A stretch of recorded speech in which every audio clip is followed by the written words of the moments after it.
everyone, it's me, C Lefty Run. I'm going to give you the week 13 rundown of my marathon training for Mount Charleston. All this time, I think I've been telling you it's a 20-week training. No, it's 18 weeks. So it's so nice to think, oh, I only have 5 weeks left instead of, oh, I have 7 weeks left. So yes. So for week 13, I ran a total of 50.5 miles. My total for the month of February, because today is February 28th, is 198 miles. And part of me wants to go change into some running clothes right now and do 2 more miles to make it an even number. And I'm like, not an even number. 198 is an even number, but 200 miles. And I'm like, don't be stupid. You don't need to do that. So I'm not going to do that, although I'm tempted. So, and February is a short month, only 28 days. So that's pretty good, 198 miles for the month of February. So here you go. I'm going to first talk about my runs for the week and then talk about my hamstring that's kind of giving me a bit of an issue. And yeah, so Sunday I ran 4 miles at 9:34 with my heart rate was 135. Monday, I did my speed workout. I normally do my Turbo Tuesdays on Tuesday, but I moved it to Monday because I was off and I'd much rather run in the morning than in the afternoon after school. I just can't fit in 11 miles before work. And I do like to do these repeats in a local park, which is probably can be a bit sketchy in the morning. So anyway, but fortunately on Monday, I was able to go a little later in the morning and my friend joined me for part of it. So at 11 miles, the workout portion was 3 reps of 2 miles. So 3 by 2. And my average pace for the run was 8:34. And I ran the first 2 miles at 7:48, second 2 at 7:56, and the final at 7:54. My average heart rate for that run was a 151. My friend Stephanie did the first 2-mile repeat with me, and then she went off, but she can do anything. I'm like, hey, we're running easy today. Okay. Hey, we're running fast today. Okay. She's just like, whatever you need me to do. It's great. Anyway, Tuesday, I did 6 easy miles at a 9:30 pace. My heart rate was 148. It's really high. Like it's almost as high as it was when I did the mile repeats. Was Garmin off that day? I don't know. Did I not sleep well? Who knows? Was I dehydrated? I don't know. Did I blink the wrong way? I don't know. I don't know why my heart rate was higher that day, but it was. I felt fine though. Wednesday was my rest day. Thursday I did 8 miles on the treadmill with Tommy because it was really cold and Stephanie couldn't run with me that day. And I have a treadmill for a reason. So I used it, did it with Tommy. It was a great run. It was in Croatia. And we ran at a 9:34 pace and he threw in some strides. So I did those strides with him. And then he did some hills too. And I did a little bit of the hills with him because Mount Charleston is a bit hilly. So my average heart rate for that was 138, but I didn't do all the speed with him and whatnot because I was supposed to keep it easy. And he'd be really happy that I kept it easy. He'd be really mad at me, Tommy, if I went too hard on an easy day. Friday, here's the thing. So my son is on the track team and he had his track meet on Saturday. Well, I initially thought he wasn't going to be running on Saturday. And then on Wednesday, I found out that he is running on Saturday. So I was like, oh no, I have my 16-mile run that day. You can't miss a 16-mile run. Like if you're sick, that's one thing, but if there's a scheduling conflict, like you got to find a way to get it in. So this year, especially after COVID, I have decided, I'm going to put myself first for a change. It's usually my family, my work, and then me, right? I think that's the case with most of us. But then after COVID hit and we did not have the opportunity to run any races and we realized that life is pretty fragile, I was like, oh, gosh, I've been giving up a lot of things because, I have a job that's really intense from the months of August to June.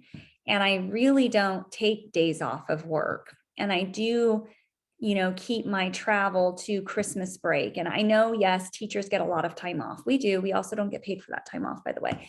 But it's also the world majors aren't during Christmas break. They're not during summer break.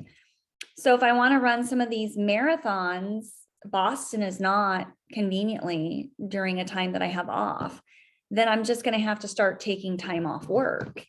And so that was something I was like, you know what, do it, because these are things you want to do. And if you need to take time off work to do it, take time off work. Everyone will survive. And no one is going to remember that you missed a half day of work to do a long run. Not that I advertise, that's why I'm taking a half day. But anyway, so that was my compromise. I was like, okay, I'm going to push my long run to Friday. I did my speed on Monday, so I've had enough rest.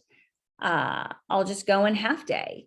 And that's what I did. I got a sub and I did my 16 miles on Friday.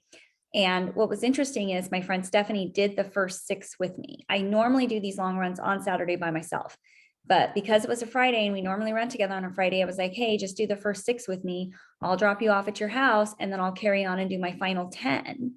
And that worked out beautifully because we were able to stay within my range, which is a 9:07 to an 8:56, maybe. No, 9:07 to an 8:46. So we were within that range, but we were conversational for those 6 miles. So it was a great kind of warm up for me. And then after I dropped her off, I flipped on my music and felt great. And I kept forgetting that I had already done the 6 miles with her. So I'd look down at my watch and be like, oh my gosh, I only have 6 left. So that was actually really helpful. And the run went really well. My average pace was an 8:25. So after I dropped her off, my paces just kept decreasing and my heart rate was a 150. On those runs, what did I do? I did wake up early because it was on a Friday. I woke up at 5. I had my Kodiak cake. I had some coffee. I let that settle for a bit. I had a gel. I met her at 6 a.m. and I had already done a mile before I met her. So yeah, and then I always alternate. I really love these Stinger Gold, the Honey Stinger Gold. I don't like the fruity ones, but the gold, it's just like honey. And I use these exclusively for the Big Bear Marathon, and they were also giving them out on course for Big Bear.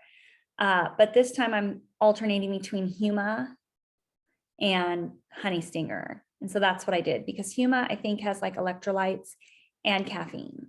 And I don't like, and I hear it's good to switch brands. I don't know if it's true or not. So that's what I did. I take one every 4 miles, which for me is about every 35 minutes.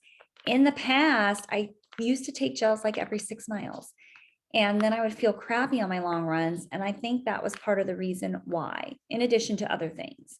But now I've stuck to every 4 miles, and that seems to work really well for me. There's water fountains along my long run path, and I'll pull over and sip some water too. So I'm really happy with the outcome of that run. Came home, showered, ate breakfast, went in and did my other half day with my kinders. They had no clue that I had just finished running 16 miles. So Saturday was my son's track meet. So I did run 5.5 miles before his track meet at a 9:48 pace, and my heart rate was 132. I think I told you that for the week, I ran 50.5 miles. For the month of September, 198. Yeah, I went over all that already. So anyway, I've been having hamstring issues. I've been trying to find a chiropractor that takes my insurance, and you get what you pay for. That's one thing I've learned, because I feel like I'm throwing spaghetti at the wall. All they all want to do is just adjust me. Like, they spend a lot of time with you the first visit, and then the next visit, it's like they're just adjusting you and like poking at your hamstring. And I was like, oh gosh, I don't have time to throw spaghetti at the wall. My race is in a month. It's also hilly. And that's where your hamstring tends to act up, is when you're on hills. So I was really worried about it. It's not debilitating when I run, but I'm not really running hills here. I know, you should be running hills, blah, blah, blah. I hear it all the time. I have little mo hills, but I've ran these races before not training on hills. So I think as long as I can keep my hamstring at bay, I will be fine. But so I'm going back to my old chiropractor, who now I'm realizing was amazing. And I was like, oh, it's $100 a session. But the thing is, it's $100 a session. But I got to the point when I first started seeing him, I was seeing him once a week. Then it was once every other week. Then it was once every 3 weeks. Then by the time right before my race, it was once every 6 weeks. So it's worth it. Finding someone good, paying cash. I'm like, I'd pay him $200 right now if he could fix this. So I'm going to go see him today. Thank gosh. Thank gosh. Looking forward to that. I also wanted to talk about how good I've been feeling up until this point. I don't want to do a video. I hope my next video isn't like, I was saying I was feeling good. I'm not feeling good anymore. My last training cycle with this plan, I felt great the whole time. And I knew that regardless of how I ran on the race, I was like, I'm still accomplished because I know that this was my best cycle. And sometimes your best cycles don't align with your best race. But I was like, I know I learned a lot during that cycle. And I know that it was my best cycle. So I went into the race feeling successful. I was hoping to qualify for Boston, but if I didn't, I was like, I still have a lot to be proud of. So, which is a hard mentality to get to. It's taken me 20 years to get to that mentality. So again, with this cycle, I'm feeling really great. My paces are going down from when I did it the first time around. And I'm trying to think of what the difference is, because I've had run coaches before. Not run coaches. I had one, and it was not a great experience for me. And why am I telling you this is because I know some people have run coaches and they love them, and that's great. But I feel like so many people feel like they need to get one. And I'd like to say that you don't. I think a run coach is probably good if you need a little motivation. Like I wouldn't have, if you're the type of person that's like, I wouldn't have done this run today, but I knew my coach would be looking at it. So that got me out the door. Then I think it's totally worth the money. But if you're a person who, like I've been running for 20 years, it's like brushing my teeth. I ran when I was pregnant, not crazy, but I mean, it's been a part of my lifestyle for a really, really long time. So I didn't need that. And my run coach, I would get feedback like, oh, your legs look tired today. Oh, and I remember my long run only maxed out on that plan at like 16. And I was like, I'm a little uncomfortable. I've never just run 16. And there was really no explanation as to why. And it wasn't, why that was. It was a totally different plan, by the way. And now with this plan, I realize why I max out at 16 is because, I'm running so much on other days that I can get away with just running 16. But that was never explained to me before. And there was, I had the coach and I was like, I'm tired. I'm feeling a little burned out. What do I need to do differently? And it was like, no, just stay the course. And I remember also saying my easy runs, I would be out of range. Like I would be going faster than what was prescribed. And then there was a time when I felt like that was hard to maintain because I was trying to go faster than it was prescribed. And I was like, I said, I'm feeling really tired, even on my easy runs. And the run coach was like, oh, well, your paces should be going down if you're getting fitter. So then I was like, oh gosh, if my paces aren't going down, I guess I'm not getting fitter. And so it was just, so my point in telling you all of this, and mind you, I have friends who've had run coaches and love it. I don't have friends, I have one. But my point in telling you all this is I don't believe it's totally necessary. And if you do get a coach, just, I would make sure that you can cancel anytime. I would make sure that the communication is more than just like notes on a calendar via text. That's all.